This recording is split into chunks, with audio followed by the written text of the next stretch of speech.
आज उज्जैन में पूज्य साधु संतों की गरिमामयी मौजूदगी में आयोजित अंतर्राष्ट्रीय गीता महोत्सव में सम्मिलित होकर शुभकामनाएं दी। भगवान श्री कृष्ण जनतंत्र और गणतंत्र के नायक, उन्होंने कर्म और धर्म के मार्गों को सर्वोपरि रखा। आदरणीय पीएम मोदी के नेतृत्व में लागू की गई राष्ट्रीय शिक्षा नीति 2020 ने भारतीय ज्ञान परंपरा को विस्तार दिया। गर्व है कि इस कड़ी में हमने शिक्षा पाठ्यक्रम में श्रीमद् भगवत गीता जी को स्थान दिया। भगवान श्री कृष्ण का जीवन सदैव हमें प्रेरणा देता है। उज्जैन का सांदीपनि आश्रम अद्भुत है। भगवान श्री कृष्ण ने यहाँ कर शिक्षा ग्रहण की। पवित्र गीता अद्भुत ग्रंथ है। यशस्वी प्रधानमंत्री नरेंद्र मोदी जी के नेतृत्व में लागू की गई शिक्षा नीति में गीता के ज्ञान को महत्व दिया गया। गीता के पाठ हमें जीवन जीने की कला सिखाते हैं। भक्ति योग, कर्म योग और ज्ञान योग का सार गीता में है।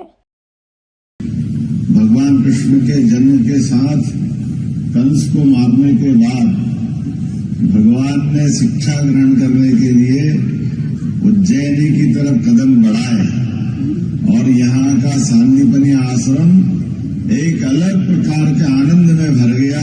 वो एहसास उस काल के लिए भी हमारे लिए गौरवान्वित करने वाला है, जब अमीर गरीब सबके लिए हमारे आश्रम खुले होते, सबको समान रूप से शिक्षा मिलती, तो एक अलौकिक व्यक्तित्व और एक बहुत अलग प्रकार के घटनाक्रम से निकल के आने वाले भगवान कृष्ण बलराम वो भी शिक्षा पा रहे हैं और एक उनके मित्र सुदामा, जिनके बारे में बताने की जरूरत नहीं, वो अपनी विपन्नता के बावजूद भी उसी आश्रम में शिक्षा ग्रहण कर रहे।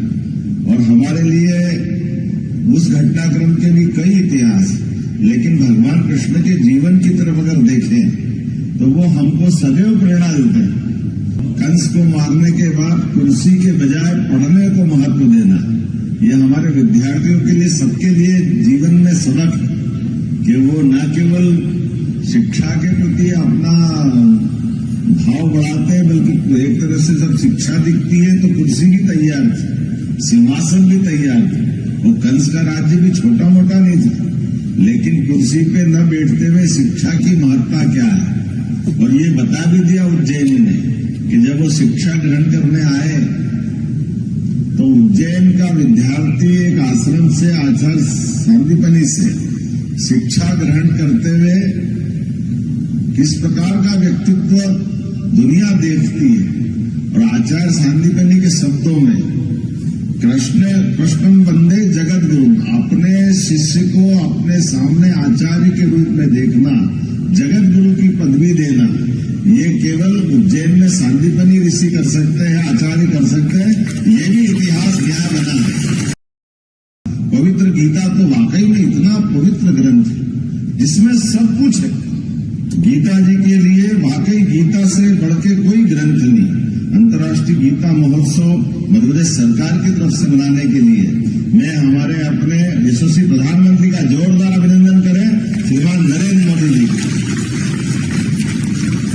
जिनके माध्यम से 2020 में शिक्षा नीति पुनः संशोधित रूप में आई और इस संशोधित रूप से आने के बाद अब हमारे पाठ्यक्रम के अंदर भी हमें गर्व है। हमने गीता जी को भी महत्ता दी है और गोपाल कृष्ण की लीलाओं को भी महत्ता दी है। हमको अगर इन आदर्शों से ही सीखना है तो उसमें क्या आपत्ति हो सकती है। हमारे लिए धर्म के माध्यम से जीवन के मर्म को समझने के लिए मौका मिलता है। हम किसी की बुराई नहीं कर रहे, किसी के प्रति हमारा गलत भाव नहीं है, लेकिन सच्चाई की तरफ तो भाव होना चाहिए, अच्छाई की तरफ होना चाहिए। और समाज के साथ जुड़ करके ये जो सारा समाज मानता तो हमको क्या संकोच हो सकता है। इसलिए हमने तो इसीलिए भक्ति योग, ज्ञान योग, कर्म योग, सारी चीजों की सार अगर कहीं मिलता है तो गीता जी के माध्यम से मिलता है। और सच में गीता तो वो किताब है जो हर स्कूल के बस्ते के अंदर होना चाहिए, हर बच्चे के साथ होना चाहिए। ये हमारा सौभाग्य होना चाहिए। गीता जी के माध्यम से हमारी पीढ़ी, आने वाली पीढ़ी और खासकर को लाइफ बैलेंस करने के लिए वाकई अद्भुत है। जितना प्रैक्टिकल ज्ञान गीता जी देती है, इतना सुंदर वर्णन है। और ये 15वां अध्याय जिसका पारायण होगा, इसको तो पुरुषोत्तम योग कहा गया है। गीता जयंती के साथ हमने तय किया कि हर नगर निगम, नगर पालिका, नगर परिषद, नगरीय निकायों में गीता भवन बनना चाहिए। तो आज गीता भवन की सौगात मध्य प्रदेश को मिलेगी।